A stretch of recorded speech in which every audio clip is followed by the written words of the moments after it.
ప్రతి వీడియోలో నా వీడియో లాస్ట్లో చూడండి, స్కిప్ చేయకండి, కామెంట్ చేయండి అని చెప్తున్నాను కదా. సో ఈ వీడియోలో చెప్పాలనుకోవట్లేదు ఈ రోజు నుంచి, ఎందుకంటే బిగ్ బాస్ ఎపిసోడ్ అంతగా మజా రావట్లేదు, అంత హైపిచ్ రావట్లేదు. లాస్ట్ వీక్ నాగార్జున గారు హోస్ట్ బాగా అనిపించింది, అక్కడ లేచింది ఒకసారి, ఈ వీక్ ఇక్కడ పడుకుంది. సో అందుకనే బిగ్ బాస్ ఎపిసోడే అంత ఇదిలో వెళ్ళినప్పుడు మనం ఎంత చేసినా మనకి మనకి వ్యూస్ రావు. కాబట్టి మీకు ఎంతవరకు చూస్తున్నారో, ఎంతవరకు చూడగలుగుతున్నారో అంతవరకు చూడండి, స్కిప్ చేసేయండి, ఏం ప్రాబ్లం లేదు. 15 నిమిషాలు వీడియో పెడతాను, 2 నిమిషాలు చూసినా పర్లేదు. మీరు ఎంత చూస్తున్నారో అది కామెంట్ చేయండి చాలు. ఆ టైం స్లాబ్ని కామెంట్ చేయండి. ఇంత చూశాను, ఇంతే అనిపించింది, చూడాలనిపించింది, 1 నిమిషం చూశాను, 1 సెకండ్ చూశాను, ఏదైనా పర్లేదు, ఆ టైం స్లాబ్ని కామెంట్ చేయండి. దాన్ని బట్టి మనం వీడియో చేయాలొద్దా ఆలోచిద్దాం. అండ్ నెక్స్ట్ వీడియోకి వెళ్తే, వీడియో ఏంటంటే వీకెండ్ ఎపిసోడ్ పెద్ద బిస్కెట్ అవడానికి కారణం ఏంటంటే వీకెండ్లో ఉన్న టాపిక్స్, వీక్ డేస్లో ఉన్న టాపిక్స్. వీక్ డేస్లో గేమ్స్ లేవు, ఏమీ లేవు, కాబట్టి ఇంకేం మాట్లాడతారు నాగార్జున గారు. ఇప్పుడు ఆ నాగార్జున గారు వచ్చారంటే మొత్తం overall week Monday to Friday మొత్తం అన్ని టాపిక్స్ అని తీసుకొని మాట్లాడాలి. అసలు నాగార్జున గారికి టాపిక్స్ ఏం లేదు మాట్లాడడానికి. అలాంటిది ఇంకా ఆయన ఏం మాట్లాడతారు? ఆయనకి ఏమి హోస్టింగ్ మంచిగా వస్తుంది చెప్పండి? రాదు కదా. అందుకనే ఒక పెద్ద ప్లాన్ వేశారు, మిడ్ వీక్ ఎలిమినేషన్ అని. ఆ ఎలిమినేషన్ మళ్ళీ కంటెస్టెంట్స్ ద్వారా ఓట్లు తీసుకొని మళ్ళీ లోపలికి పంపించడం. ఒకరు వద్దంటే మళ్ళీ ఇంకొకరు ఛాన్స్ ఇవ్వడం, వాళ్ళు కూడా వద్దంటే వాళ్ళకి ఛాన్స్ ఇవ్వడం, ఇంకొక ఛాన్స్ ఇవ్వడం. అలాగా కంటెంట్ కోసం కొంత ట్రై చేశారు. అయినా నాకు పెద్దగా ఎక్కలేదు నిన్న ఎపిసోడ్. మీకు ఎంతమందికి నచ్చలేదు ఎపిసోడ్? నిన్న వీకెండ్ ఎపిసోడ్ నాగార్జున గారు, యాక్చువల్గా వీకెండ్ ఎపిసోడ్ నాగార్జున గారు వచ్చిన ఎపిసోడ్ గురించి చాలామంది వెయిట్ చేస్తారు. మీలో ఎంతమందికి అయితే నచ్చలేదు ఎపిసోడ్ కామెంట్ చేయండి. నాలా మీకు ఎంతమంది కనిపించింది? నాకైతే ఎపిసోడ్ చూస్తుండగా ఎందుకులే ఆపేద్దాం అనిపించింది. ఎందుకులే, పెద్ద ఏం లేదు కదా, పెద్ద నాగార్జున గారు సీరియస్ అయ్యేది ఏం లేదు, చెప్పడానికి ఏం లేదు, ఇంకెందుకు వేస్ట్ కదా అని చెప్పేసి అనిపించింది. కాకపోతే రివ్యూలో ఏదైనా ఒకటి రెండు విషయాలు మిస్ అవుతానేమో అని చెప్పేసి మొత్తం వీడియో చూసి రివ్యూ చేస్తున్నాను. ఈ రివ్యూ కూడా పెద్దగా ఏం చెప్పాలనుకోవట్లేదు, 10 నిమిషాలు 15 నిమిషాలు ఉంటుంది అంతే, అంతకుమించి ఏమి ఉండదు. మీరు చూసిన 2 నిమిషాలు 3 నిమిషాలు అని సరే టైం స్లాబ్ కామెంట్ చేయండి చాలు, ఇంకేం అవసరం లేదు. మీరు ఫుల్గా చూడవసరం లేదు, స్కిప్ చేయకుండా చూడండి అని షో చెప్పను, వేస్ట్. చెప్పినా చూడరు, నాకు తెలిసి ఆ విషయం. నాకే అనిపిస్తున్నప్పుడు బిగ్ బాస్ ఎపిసోడ్ చూడాలనిపించలేదు, నాకే అనిపిస్తున్నప్పుడు మీకు ఎందుకు అనిపించదు నా వీడియో చూడాలనిపిస్తుంది చెప్పండి? ఇప్పుడు ఆదిరెడ్డి, సీరియస్ 65 ఇలాంటి వాళ్ళు వీడియోసే ఫుల్గా రీచ్ అవ్వట్లేదు ఇలాంటి వీకెండ్ ఎపిసోడ్స్ వల్ల. అలాంటిది మనం ఎంత పిల్లబచ్చగలం, మన వీడియోస్ ఎందుకు వస్తాయి చెప్పండి? సో అందుకనే నేను ఇంకా ఫిక్స్ అయ్యాను. ఈ రోజు నుంచి, ఇంకా ఇది ఒకరోజు కదా, ఈ రోజు నుంచి ఏ వీడియోకి కూడా ఫుల్గా చూడండి, స్కిప్ చేయకుండా చూడండి అని చెప్పను. మీకు నచ్చితే కుదిరితే ఎంతవరకు చూస్తున్నారో అంతవరకు చూడండి, ఎంతవరకు చూస్తున్నారో ఆ టైమ్స్లో కామెంట్ చేయండి అంతే. అది కూడా నచ్చితేనే ఆ కామెంట్ కూడా, లేదంటే చూసి స్కిప్ చేసేయండి, ఇబ్బంది ఏం లేదు, ఓకేనా? అయితే నేను ఎపిసోడ్లోకి వెళ్తే ఎపిసోడ్ పెద్ద స్టఫ్ ఏం లేదు. ఎపిసోడ్ అంతా ఉల్టా పొల్టా అయిపోయింది. నాకు ఉల్టా పొల్టా సీజన్ 7 గుర్తొస్తుంది. ఉల్టా పొల్టా అంటారు కదా, అది గుర్తొస్తుంది. ఎపిసోడ్ మొత్తం అందరూ తెలిసిందే, సంజన గారు మిడ్ వీక్ ఎలిమినేట్ అయ్యారు. ఎలిమినేట్ ఎవరి వల్ల అయ్యారు? కంటెస్టెంట్స్ వల్ల. కంటెస్టెంట్స్ సెలెక్ట్ చేసుకొని ఎలిమినేట్ చేశారు కదా. మళ్ళీ అదే కంటెస్టెంట్కి ఛాన్స్ ఇచ్చి ఆవిడ రావడానికి దారి చూపించారండి. అసలు అర్థం కాలేదు.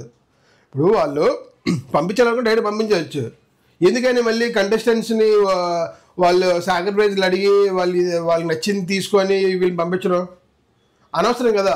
కంటెంట్ కోసం, కంటెంట్ లేదు, వీక్ అంతా కంటెంట్ లేదు. యాక్చువల్గా ఈ డ్రామా అంతా ఉండవు. నాగార్జున గారు వచ్చారంటే ఫుల్ ఆన్ ఫైర్లో ఉంటారు అంతే. ఈ మిడ్ వీక్ ఎలిమినేషన్ అవి ఇవి ఉండవు. Actually mid week elimination topic ఆదివారం రావాలి, శనివారం ఎందుకు వచ్చిందంటే ఈ కొంచెం లేదు, వాళ్ళకి మాట్లాడడానికి ఏమి స్కోప్ లేదు. Only Harish mask man topic ఒకటే ఉంది. అది కూడా ఏంటంటే మాస్క్ మ్యాన్ లత్కోర్ అన్నాడు పవన్ అండ్ రీతుని, నీలో నేను లత్కోర్ పంచాయతీలు పెట్టను, కోడిగుడ్డు మీద ఏకలు బేకేట పంచాయతీలు పెట్టను అని చెప్పి అన్నారు. ఇది మర్చిపోయారు నాగార్జున గారు, మేబీ అడగలేదు, లైవ్లో అడిగారు కరెక్ట్ తెలియదు, కానీ ఇది అయితే అడగలేదు. లత్కోర్ పంచాయతీ పెట్టను ఆల్రెడీ మొన్న ఈ లత్కోర్ పంచాయతీ అయినప్పుడు చెప్పాను మన వీడియోలో. లత్కోర్ అనేది ఎక్కడ వాడాలో అక్కడ వాడితే పర్లేదు, ఎక్కడ మనం అంటే కోపంలో ఉన్నప్పుడు వాడితే అది ఖచ్చితంగా రాంగ్ అవుతుంది. మనం కోపంలో లేకుండా వాడితే అది కరెక్ట్ అవుతుంది. ఆల్రెడీ చెప్పాను ఆ రోజు శ్రీజ ఉన్నప్పుడు శ్రీజ అనేసి మాట ఇక్కడ వరకు రాకపోదు. శ్రీజ ఏమనాలంటే లత్కోర్ హరీష్ గారు అని మిమ్మల్ని అంటే మీరు ఊరుకుంటారు అని అంటే ఆ రోజే హరీష్ గారు నోరు మూసుకొని ఉంటారు. ఈరోజు నాగార్జున గారు అదే మాట అడిగారు, నువ్వు మాట్లాడుతున్న మాటలన్నీ లత్కోర్ మాటలు అంటాను ఊరుకుంటావా అని అడుగుతారు నాగార్జున గారు.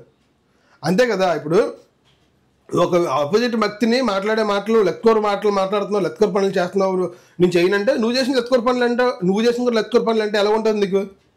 నేను నువ్వు అతను అనొద్దా అన్నప్పుడు ఓన్లీ మీరు అనాలన్నప్పుడు నిన్ను లత్కోర్ అంటే ఎందుకు ఊరుకుంటావు? అసలు అతను అంటేనే ఎగిరికించలేదు, లత్కోర్ అంటే ఊరేసుకుంటావు ఫ్యాన్కి. ఎలా ఉంది అసలు? హరీష్ గారు చాలా వరస్ట్గా ఉన్నారు.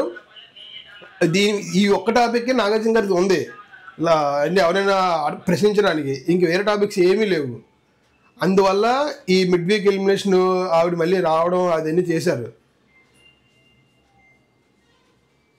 ఓన్లీ 10% బ్యాటరీ రిమైనింగ్, పర్లేదు, అవన్నీ చేశారు. చేసిన తర్వాత ఇక్కడ ఎవరెవరైతే మరి సాక్రిఫైస్ చేశారో ఇమాన్యుయల్ సాక్రిఫైస్ చేశాడు. ఇమాన్యుయల్ తన కెప్టెన్సీ పోయింది. అండ్ శ్రీజాని నించోబెట్టి నీది ఓన్లీ ఒక డ్రెస్ ఉంచుకొని మిగతా క్లాత్స్ అన్నీ ఇచ్చేసారు అంటే అసలు ఎలాగిస్తారు? ఎలా ఉంటారు ఒక క్లాత్ తోటి? శ్రీజాకి పనిష్మెంట్ ఇచ్చారు.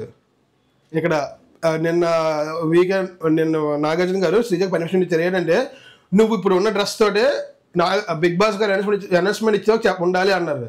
కానీ అనౌన్స్మెంట్ ఇవ్వకుండానే టాస్క్ డ్రెస్ మార్చుకుంటారు కదా, మరి ఎందుకు పనిష్మెంట్ ఇవ్వడం? వేస్ట్ కదా.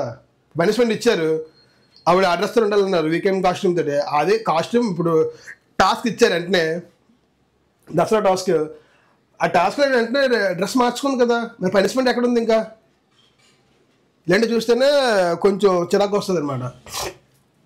సో ఇమాన్యుయల్ తన కెప్టెన్సీ కోల్పోయాడు. రీతు తన హెయిర్ కట్ చేసుకుంది సంజన గారు రావడం కోసం. భరణి తన ఏదైతే బాక్స్ తను ఉంచుకున్నాడో, ఈవెన్ తను వచ్చినప్పుడు కూడా బాక్స్ ఇచ్చేసాయంటే నేను ఇవ్వను, నేను ఇంటికి వెళ్ళిపోవడం కూడా రెడీగా ఉన్నానంటే ఇంటికి వెళ్ళిపోవడం కూడా రెడీగా ఉన్నాయి, అది నా బాక్స్ సాక్రిఫైస్ చేస్తారు సంజన గారు కోసం. చాలా ఎమోషనల్ అవుతారు. ఆ ఎమోషనల్ మనకి ఓవర్ యాక్షన్ అనిపించవచ్చు, ఏంటి ఎంతో ఓవర్ చేస్తున్నాడు ఆయన, బాక్స్లో ఏమీ లేదు కదా, ఆల్రెడీ మనం చూపించారు కదా, ఆ బాక్స్లో ఇంకేముంది ఏం లేదు కదా అని మనకు అనిపించదు ఓవర్ యాక్షన్ అని. ఆయనకి ఇన్నర్ ఫీలింగ్లో చాలా కనెక్టింగ్ అయిన ఎమోషన్ అది, అందుకని ఆయన అంతా ఫీల్ అవుతున్నారు. ఇప్పుడు మన ఎమోషన్ అనేది ఎవరికి వాళ్ళ ఫీల్ అవ్వాలి. మనకి ఒక ఎదురువాడి ఎమోషన్ మనకి అంతగా కనెక్ట్ అవ్వదు, కానీ వాళ్ళకి అది చాలా బాగా కనెక్ట్ అవుతుంది. వాళ్ళు దాన్ని మర్చిపోలేరు. అది లేకుండా ఉండాలంటే ఒక 2-3 గంటలు వాళ్ళు బాధతో ఉంటారు. సో అలాంటి ఎమోషన్ ఉంది. తన గురువు తన మదర్ది కాబట్టి లాకెట్ అలాంటి ఎమోషన్ ఉంది భరణి గారికి. భరణి గారు లాకెట్ సాక్రిఫైస్ చేస్తారు. ఇక్కడ చూసుకో, భరణి గారే నామినేట్ చేస్తారు. ఆవిడ బయట భరణి, ఎవరు మన మాస్క్ మ్యాన్, పవన్ కళ్యాణ్ వీళ్ళందరూ కలిసి నామినేట్ చేస్తారు. మళ్ళీ భరణి గారిని పిలిచి సాక్రిఫైస్ చేయిస్తారు. ఆయన ఒక మాట అనొచ్చు, సార్ నేను సాక్రిఫైస్ చేయలేను సార్, ఎందుకంటే నేనే ఆవిడకి ఓటేసాను వెళ్ళిపోమని, మళ్ళీ నేనే ఆవిడని పిలిపించుకుంటే నేను నెగిటివ్ అవుతాను, నాకు హౌస్లో అందరూ ఇచ్చేస్తారు అని చెప్పేసి. ఇక్కడ మాస్క్ మ్యాన్ ఒక మాట అన్నాడు, ఇంక జీవితంలో ఇమాన్యుయల్కి సపోర్ట్ చేయను. దేని గురించి? కెప్టెన్సీ గురించి. నెక్స్ట్ కెప్టెన్సీ వస్తే మా జీవితంలో ఇమాన్యుయల్కి సపోర్ట్ చేయను, ఎందుకంటే హౌస్ అందరూ కలిసి సపోర్ట్ చేస్తున్న కెప్టెన్సీ బ్యాడ్జీని వాళ్ళు మా సంజన గారి కోసం తీసి పాడేశారు. సో అందువల్ల ఆయన సపోర్ట్ చేయాలనుకోవట్లేదు హరీష్ గారు. నెక్స్ట్ ఖచ్చితంగా ఈ సాక్రిఫైస్ విషయంలో నామినేషన్లు పడబోతున్నాయి, అది చూడండి. సోమవారం ఎపిసోడ్ బాగుంటుంది అనిపిస్తుంది నాకు, నామినేషన్ ఎపిసోడ్ పడితే. ప్రియా గారు ఆల్రెడీ ఎలిమినేట్ అయిపోయారు, బాగా చెప్పేశారు అందరికీ. ప్రియా గారు ఇంటికి వెళ్ళిపోతున్నారు. ఆల్రెడీ చెప్పాం కదా, ప్రియా ఖచ్చితంగా 90% ప్రియా అని చెప్పాం మనం. ప్రియా వెళ్ళిపోతున్నారు. నో ఎలిమినేషన్ అనుకున్నాం. యాక్చువల్గా ఫెస్టివల్ ఉంది కాబట్టి ఎలిమినేషన్ ఉండదేమో, ఎలిమినేషన్ లేకుండా ఏదైనా స్పెషల్గా ఇస్తారేమో అనుకున్నాం, కానీ ఈసారి చదరంగం కాబట్టి ఎలిమినేషన్ ఇచ్చేశారు. ప్రియా ఎలిమినేషన్ అయిపోయింది. మరి ఇంకా దివ్య నిఖిత ఎందుకో నాకు అంత పర్ఫార్మెన్స్ ఉంటుందేమో అనిపిస్తుంది అబ్బా. ఇది కాదు, దివ్య నిఖిత గారు ఆవిడ ఫిజికల్గా ఆడిన గేమ్లో మనం చూడలేదు, అగ్ని పరీక్షలో కూడా ఆవిడ ఓన్లీ ఫోకస్డ్గా ఆడిన గేమ్లు అయితే బాగా ఆడతారు. ఫిజికల్గా ఆడిన గేమ్లు ఎలా ఆడతారు ఆవిడకున్న పర్సనాలిటీ కానీ నా ఫీలింగ్. మీకు ఎలా అనిపిస్తుందో కామెంట్ చేయండి. నేను చెప్పాను ఆల్రెడీ కామెంట్ చేయొద్దు అది అనేసి, కానీ అడుగుతున్నాను, అలవాట్ల వరకు అడిగేస్తున్నాను. ఒకవేళ చూసిన వాళ్ళు ఎక్కడి వరకు వస్తే వచ్చారు కాబట్టి చిన్న కామెంట్ చేసి వెళ్ళిపోండి భయ్యా. ఎక్కడి వరకు వచ్చారు కాబట్టి, ఎక్కడి వరకు వచ్చిన వాళ్ళు అయితే చిన్న కామెంట్ చేసి వెళ్ళిపోండి అంతే. ఇంకేం ఎక్కువ అవసరం లేదు. మిమ్మల్ని నేను ఎక్కువ విసిగించాను కూడా. ఆ వీడియో కూడా దగ్గరికి వచ్చింది అయిపోతుంది. ఇక్కడ వరకు వచ్చి ఉంటే చిన్న కామెంట్ చేసి నా కోసం ఒక్క 2 నిమిషాలు వెయిట్ చేయండి. అయితే దివ్యనిఖిత గారు అంత పర్ఫార్మెన్స్ కనబడదు అనుకుంటున్నాను, చూసుకోవాలి. మిగతా హౌస్ మేట్తో పోల్చుకుంటే ఇక్కడ కామనర్స్ అందరూ డే బై డే ఇంప్రూవ్ అవుతున్నారు. దివ్యనిఖిత వచ్చిన తర్వాత నాకు అనిపిస్తుంది. దివ్యనిఖిత వచ్చి హింట్ ఇచ్చిన తర్వాత కామనర్స్ సైలెంట్గా ఉండి ఆవిడ చెప్పింది నిజమే కదా అని చెప్పేసి డే బై డే చాలా కామ్గా వాళ్ళ గేమ్ని మార్చుకుంటున్నారు. వానర్స్ ఏదైతే వానర్స్ ఉన్నారో వానర్స్ దిగుతున్నారు అనిపిస్తుంది. ఒక మెట్టు వీళ్ళు ఒక మెట్టు ఎక్కుతున్నారు మెల్లిమెల్లిగా, వీళ్ళు ఒక మెట్టు దిగుతున్నారు మెల్లిమెల్లిగా అనిపిస్తుంది. నెక్స్ట్ వీక్ ఇంకే కామనర్స్కి కానీ హైప్ వచ్చింది అనుకో, సెలబ్రిటీస్ ఎవ్వరూ ఉండరు, సెలబ్రిటీస్ అందరూ ఎగిరిపోతారు. కామనర్స్ హైప్ రావాలి అంటే గేమ్స్ పడాలి. సరే గేమ్స్ పడితే అప్పుడు కామనర్స్ హైప్ ఒకసారి వచ్చేద్ది. కానీ గేమ్స్ పడకపోవడం వల్ల కామనర్స్కి హైప్ రావట్లేదు, నెగిటివ్ అవుతున్నారు. ఎవరైతే మన పవన్ కళ్యాణ్, పడాల, డిమాండ్ పవన్, శ్రీజ వీళ్ళకి హైప్ రావాలంటే గేమ్స్ పెడితేనే హైప్ వస్తుంది. హరీష్ గారి విషయం మనకు తెలియదు. హరీష్ గారు అంత ఫిజికల్ టాస్క్లు ఆడే అంత మనిషి కాదు, కానీ ఆయన మాటలతో కొడతారు మనుషుల్ని.